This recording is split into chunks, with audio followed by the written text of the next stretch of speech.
Panorama group, जो सोचता है वो करता है।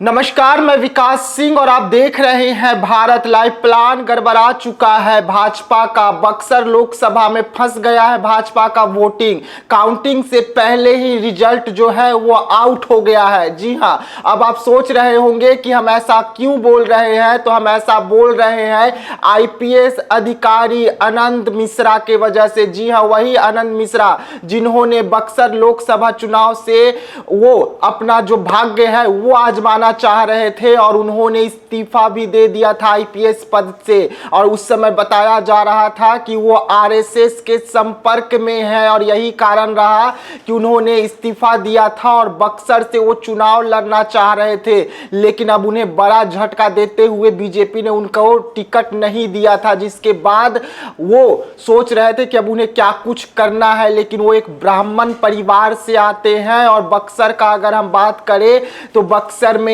ब्राह्मणों का दबदबा देखने को मिलता है। और यही कारण रहा कि आईपीएस आनंद मिश्रा जो हैं वो लगातार बक्सर में एक्टिव हो गए थे, लगातार बक्सर के लोगों के संपर्क में थे और लगातार बक्सर में वो लोगों के लिए सेवा देने का काम करने लग गए थे। और अब आनंद मिश्रा से जुड़ी हुई बड़ी खबर निकलकर सामने आ रही है कि वो भाजपा को ही टक्कर देंगे। जिस आरएसएस के संपर्क में होने के बाद उन्होंने अपनी नौकरी छोड़ दी थी, आईपीएस पद से इस्तीफा दे दिया था, वो आनंद मिश्रा जो है अब वो बीजेपी को टक्कर देने के लिए बक्सर लोकसभा सीट से निर्दलीय चुनाव लड़ने का मन बना लिए हैं और निर्दलीय चुनाव में अब वो उतरने जा रहे हैं। जी हां, इस वक्त की बड़ी खबर हम आपको बता रहे हैं, जहां से अश्वनी चौबे का टिकट कटा। अश्वनी चौबे वर्तमान में बक्सर लोकसभा के सांसद हुआ करते थे, लेकिन वहां से उनका जो है वो टिकट कट जाता है, बीजेपी उनका टिकट काट देती है। जिसके बाद तमाम लोग ये कह रहे थे कि अब वहां से आनंद मिश्रा जो है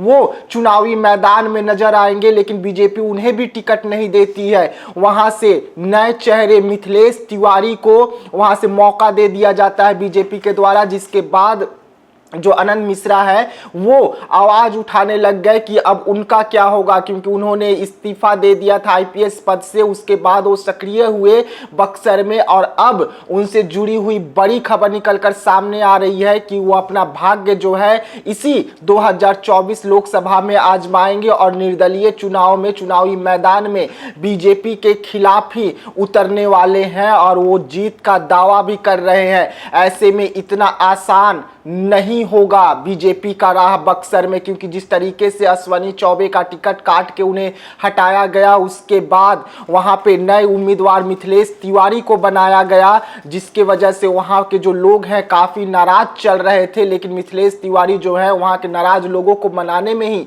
लगे हुए थे। उसी के बाद अब बीजेपी के लिए एक और खतरे की घंटी बज गई है कि आईपीएस अफसर आनंद मिश्रा जो है वो भी अपना भाग्य 2024 चुनाव में ही आजमाएंगे और बीजेपी के खिलाफ ही निर्दलीय चुनाव में उतरने जा रहे हैं, क्योंकि आरएसएस के संपर्क में होने के बाद उन्होंने इस्तीफा दे दिया था और बीजेपी उन्हें टिकट नहीं दी, जिसके बाद वो निर्दलीय चुनाव में अब आपको नजर आ रहे हैं। तो ऐसे तमाम खबरों के लिए आप बने रहिएगा भारत लाइव के साथ। दीजिएगा इजाजत, धन्यवाद। पनोरमा ग्रुप, जो सोचता है वो करता है। अगर ये वीडियो पसंद आई और वह बिहार के राजनीति और बिहारियत से सरोकार रखेनी तो सब्सक्राइब बटन दबा के चैनल के सब्सक्राइब कर ली। ओजे एगो घंटी बा, ओकरा बटन दबा देला से कुल सटीक और मारक खबर रुआ मुफ्त में मिल जाई। अगर रुआ पत्रकारिता के हमनी के नया प्रयोग में सहयोग कर चाहतानी तो ज्वाइन बटन दबा दी। पेटीएम नंबर नोट कर ली 9386816700। धन्यवाद।